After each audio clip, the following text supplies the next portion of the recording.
Fueron varios encuentros los que tuvo con el Papa Francisco, así que, expresidente Iván Duque, bienvenido a este espacio de Noticias Caracol en Vivo. Un saludo muy especial para ustedes y para toda la audiencia de Caracol. Decíamos, expresidente, que fueron varios encuentros con el Papa Francisco, que tenemos varias fotografías de usted con el Sumo Pontífice, y cuéntenos sobre esos encuentros. Arranquemos por esa pregunta. Bueno, yo creo que cada uno de ellos fueron momentos especiales, tanto en la Cumbre de Paz, en el encuentro en el Vaticano, también en la Cumbre de la Juventud en Panamá, y también algunas comunicaciones que nos cruzamos que fueron muy importantes en momentos críticos, en momentos de mucha exigencia para quienes estábamos al frente de gobiernos en medio de la pandemia, y por supuesto también en un momento tan importante como el de la crisis migratoria. Pero yo quiero resaltar que cada uno de ellos fue para mí especial por su calidad humana, por su sensibilidad y sobre todo porque siempre profesaba un gran amor por Colombia. Entonces tengo recuerdos muy especiales de esas conversaciones y recuerdo mucho cuando se presentó el atentado cruel del ELN contra la Escuela General Santander, que yo fui a los pocos días a la Cumbre de la Juventud en Panamá con el entonces presidente Juan Carlos Varela, y yo me acerqué donde el Santo Padre y le hablé de lo que había ocurrido y le entregué la lista de todos los muchachos estudiantes que habían sido asesinados cruelmente. Y él, en una de las homilías, en una de las misas que dio en esos 3 días que estuvo en Panamá, hizo una referencia puntual a cada uno de los muchachos. Fue algo de mucho sentimiento por parte de él. Y recuerdo también el respaldo irrestricto cuando lanzamos el Estatuto de Protección Temporal para los venezolanos, que de alguna manera era la encarnación de Laudato Si, no, sino de Fratelli Tutti, su segunda encíclica, donde hablaba de la fraternidad con el migrante. Y él le dijo al entonces nuncio apostólico que me transmitiera el mensaje que se iba a pronunciar. Y se pronunció en la Plaza de San Pedro un domingo y exaltó la generosidad del pueblo colombiano, la decisión de las autoridades, sin ser un país rico Colombia, de darle albergue a cerca de 2 millones de hermanos venezolanos. Entonces son recuerdos que tengo muy grabados, muy especiales todos, y también quiero recordar cómo constantemente estaba invitando al pueblo colombiano a superar la violencia y a encontrar la paz. Expresidente, no solo en el tema de la migración, sino también del medio ambiente, el Papa Francisco fue una voz muy fuerte en el mundo. Usted que procuró también por defender la Amazonía desde Colombia, ¿cómo cree que su mensaje impactó durante su liderazgo en nuestro país? Bueno, sin duda la encíclica Laudato Si es un mensaje muy importante porque es la primera vez que un sumo pontífice aborda la problemática climática, la aborda desde la ética del siglo XXI, la aborda también dentro de la espiritualidad y convoca a toda la humanidad para que actúe de manera decidida para evitar la crisis climática. Pero adicionalmente, y es muy especial recordarlo, él también invitó al Sínodo de la Amazonía, que fue el sínodo que tuvo lugar en el año 2019, si mal no recuerdo. Él convocó a todos los cardenales y también a toda la iglesia a que hicieran una reflexión profunda de cómo proteger la Amazonía como pulmón de la humanidad, recordando también que es un lugar que alberga casi el 20% de la biodiversidad del planeta y que es un lugar que captura cerca del 10% de todas las emisiones globales de gases de efecto invernadero. Y al hacer esa invitación, también invocaba la protección y el trabajo con las comunidades indígenas y de cómo ellos tenían que ser protectores de nuestra casa común y también de cómo teníamos que sociedad civil, gobierno, sector privado, comunidades indígenas, poder recuperar lo que se había perdido producto de la deforestación. Entonces creo que tanto Laudato Si como el Sínodo de la Amazonía son mensajes que van a dejar una impronta de lo que fue el ejercicio del pontificado por parte del Papa Francisco, con inmensa sensibilidad, pero también con un sentido agudo de la información científica para invitar a la acción ética colectiva. Presidente Duque, usted nos permite de alguna manera en esta conversación, lo que nos comparte, evidenciar cómo en efecto el Papa Francisco tuvo presencia en estos territorios periferia. Colombia podría decirse que puede ser uno desde el territorio romano, en asuntos no solamente espirituales, no solamente religiosos, sino también en esos otros temas como el que usted nos hablaba de la migración, y en el caso en específico de ese respaldo que para usted significó el respaldo del Papa Francisco para ese estatuto de protección temporal del que nos habla para los migrantes venezolanos en Colombia. Y con esto hago este contexto para preguntarle justamente lo que representa la voz de una persona, o lo que representó en su momento del Santo Padre para la toma de decisiones también importantes en ese sentido en nuestro país, como el ejemplo que nos pone, lo que representa futuro, por ejemplo, que escuchemos mensajes desde la Iglesia Católica en el que hacen llamado al mundo para que cesen las guerras, por ejemplo. Yo quisiera destacar algo que fue muy importante con respecto a la migración. En el encuentro que yo tuve con el Papa Francisco en el Vaticano, dedicamos unos largos minutos a hablar sobre la migración. Y me preguntaba con mucha sensibilidad cómo estaban los migrantes venezolanos. Y yo le contaba que ya Colombia tenía cerca de 2 millones de personas, que habíamos lanzado una política para que los migrantes fueran recibidos en Colombia y tuvieran acceso a la seguridad social, tuvieran acceso también a empleos dignos, pudieran también abrir cuentas bancarias, hacer un proyecto de vida. Y recuerdo que en ese momento él me dijo, tenga el empeño, no vaya a desfallecer en ese propósito. Y me decía, me preocupa la xenofobia, me preocupa también la indiferencia frente al migrante. Y después saca esa maravillosa encíclica que es Fratelli Tutti, donde también desde la visión de alguien que tiene un liderazgo espiritual, pero que al mismo tiempo tiene responsabilidades políticas y que fue hijo de migrantes, y lanza una invitación para ver esto con fraternidad, con amor, con responsabilidad. Para mí también fue muy inspirador. Y recuerdo que cuando estábamos por aprobar el Estatuto de Protección Temporal, invité al hoy cardenal Rueda e invité también en ese momento el nuncio apostólico, a Mariano Montemayor, y les dije, vamos a lanzar esta política, la voy a anunciar esta tarde con Filippo Grandi, que era el alto comisionado de Naciones Unidas para los Refugiados. Y recuerdo que los dos me dieron una simbólica bendición y les dije, pero paren ahí porque necesito algo muy urgente. Es muy importante que el Papa Francisco sepa que esta decisión se toma hoy. Y es muy importante que él pueda con su voz respaldar una decisión que va a tener implicaciones políticas, que va a tener quienes la atacan, que va a tener quienes la defiendan, pero que encarna los principios y valores de Fratelli Tutti. Y entonces, claro, los dos me miraron y me dijeron, bueno, esto excede nuestra capacidad de compromiso. Y yo les dije, no, yo he hablado con él, transmítanle el mensaje que lo vamos a hacer. Y recuerdo que para esa época yo tenía que estar viajando con regularidad a Providencia para ver cómo iba la labor de reconstrucción después del huracán Iota. Y estaba ese domingo muy temprano en la habitación durmiendo y recibo como a las 4 de la mañana, me tocan la puerta. El jefe de seguridad me informa que el Papa Francisco se acaba de pronunciar y veo el video que es estremecedor.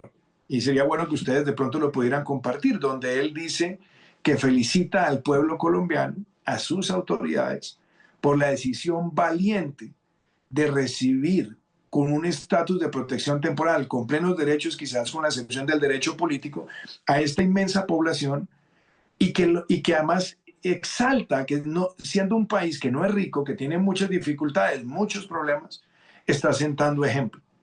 Ese mensaje que llegó a todas partes en su momento fue un mensaje que ayudó a que en Colombia nadie fuera a enarbolar una bandera xenofóbica contra esa decisión, ni tampoco de indiferencia.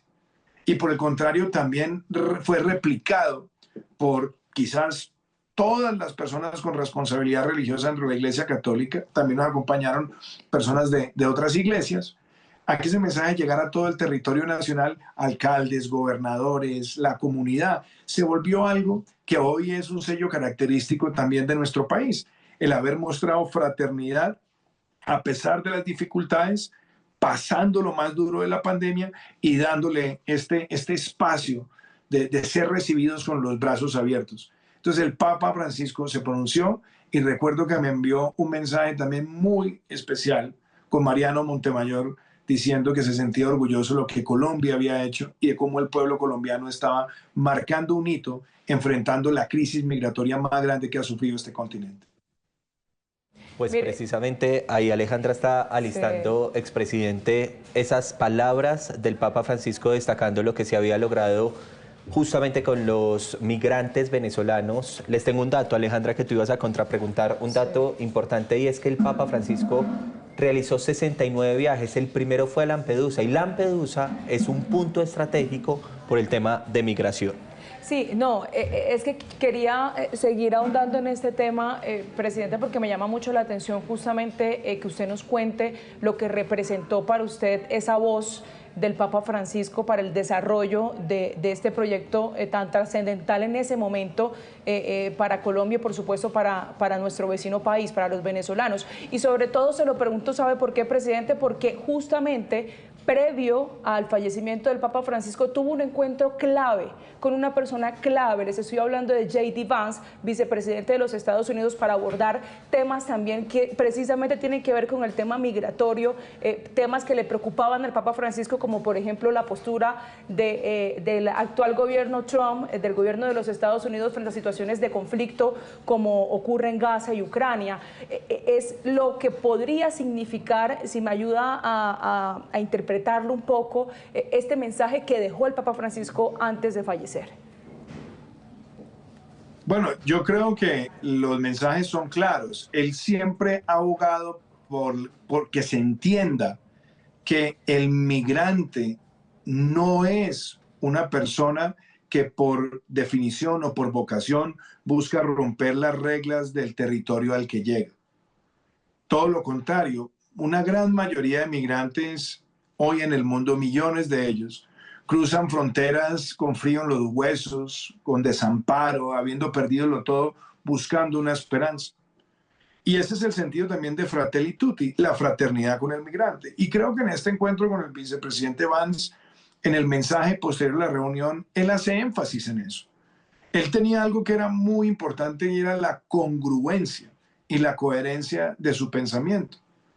Entonces, yo creo que sí quedan legados importantes para el futuro de ese pontificado. Sin lugar a dudas, la fraternidad con el migrante, que va a seguir siendo uno de los problemas más grandes de este siglo.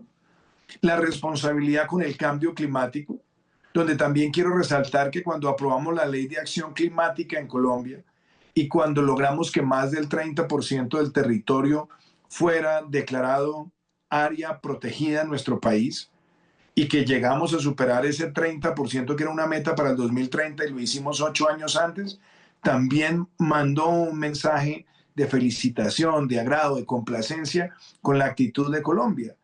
Y desde luego también tengo que destacar algo, tanto en sus entrevistas y recientemente en su autobiografía, él hace mucha referencia también a lo que tiene que ver con el comportamiento ético. Si usted se da cuenta, en una de las primeras veces que un pontífice permitió que se le hicieran preguntas para ser publicadas en un libro, él hizo un énfasis muy grande en la lucha contra la corrupción y el fortalecimiento de la ética pública. Eran temas que a él también le preocupaban. Y cómo tener un buen servicio civil y cómo formar a quienes están en el servicio civil. Fue otro de los temas que en algunas de las conversaciones tuvimos. Y quiero también destacar que tuvimos varias conversaciones sobre lo que era la aproximación con el ELN, donde inclusive Monseñor Mariano Montemayor tuvo que llevar muchos mensajes de aquí y de allá para por lo menos tratar de ver si tenía alguna cabida. Y recuerdo que él se empecinó en que pudiéramos buscar un punto de encuentro. Yo le dije en su momento, le dije, mi preocupación es que ellos siempre le han quedado al país cuando hay una apuesta por un diálogo de paz.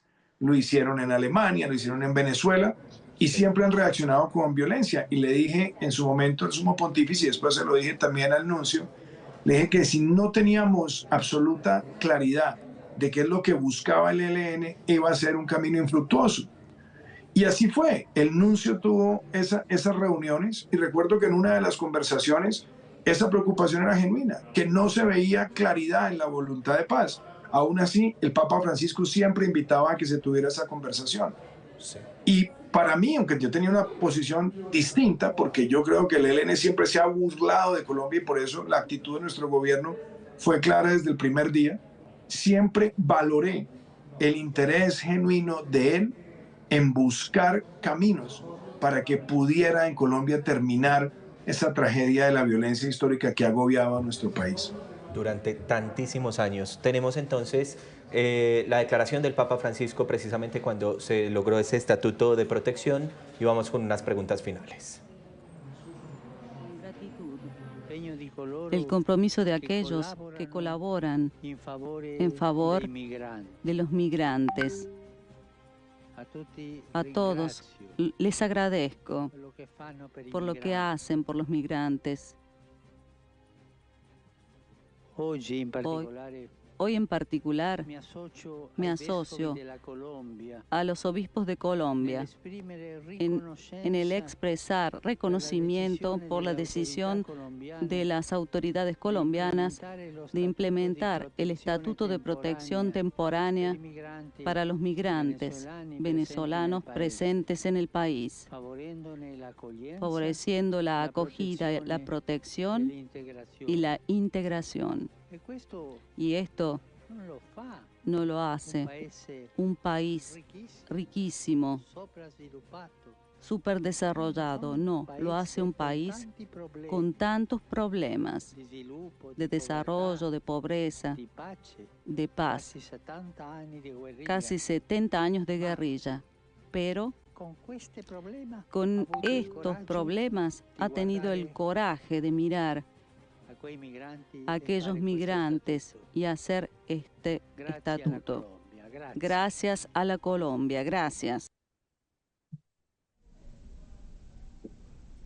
Proteger a los migrantes, pero ese fenómeno, expresidente, como el desplazamiento interno, también tiene de fondo la violencia. Por ejemplo, en Colombia, usted fue siempre crítico de ese proceso de paz con las FARC, ya nos hablaba también de sus reservas, de esa aproximación con el ELN, pero hablemos de nuestra realidad hoy. ¿Cómo se está interpretando ese mensaje que usted muchas veces citó también del Papa Francisco, de una política y de una forma de liderar más compasiva? ¿Cómo debe interpretarse a partir de ahora? No, yo creo que sin lugar a dudas el mensaje de él siempre fue un mensaje de paz, siempre fue un mensaje compasivo, sin lugar a dudas, pero también hay que destacar algo. Él quería hacer esfuerzos por sentar a la mesa al gobierno y al ELN y siempre le transmitimos el mensaje que lo importante no era sentarse en una mesa, sino saber qué era lo que el ELN quería. Y en esos diálogos quedó claro, para mí fue claro siempre desde el primer momento que el ELN nunca ha dicho qué es lo que quiere y sigue cometiendo toda suerte de actos sanguinarios. Obviamente uno debe entender la postura del líder espiritual que hace una convocatoria permanente a la paz, pero la actitud nuestra, que la llamamos paz con legalidad, era el imperio de la ley, confrontar al delito y solamente tener la posibilidad de construir por lo menos un espacio de diálogo cuando se suspendieran los actos criminales, los actos de violencia, la liberación de los secuestrados. Ahí teníamos puntos de diferencia, pero que nos los respetábamos, que se valoraban. Y yo creo que el mensaje que el Papa Francisco siempre le dio a estos grupos es: paren la irracionalidad de la violencia, paren la irracionalidad del terrorismo. Y hay que destacar algo, el Papa Francisco, como se los dije hace unos minutos, envió mensajes muy claros en contra de la corrupción. Y la mayor corrupción que puede existir es la corrupción de no respetar la vida de otra persona.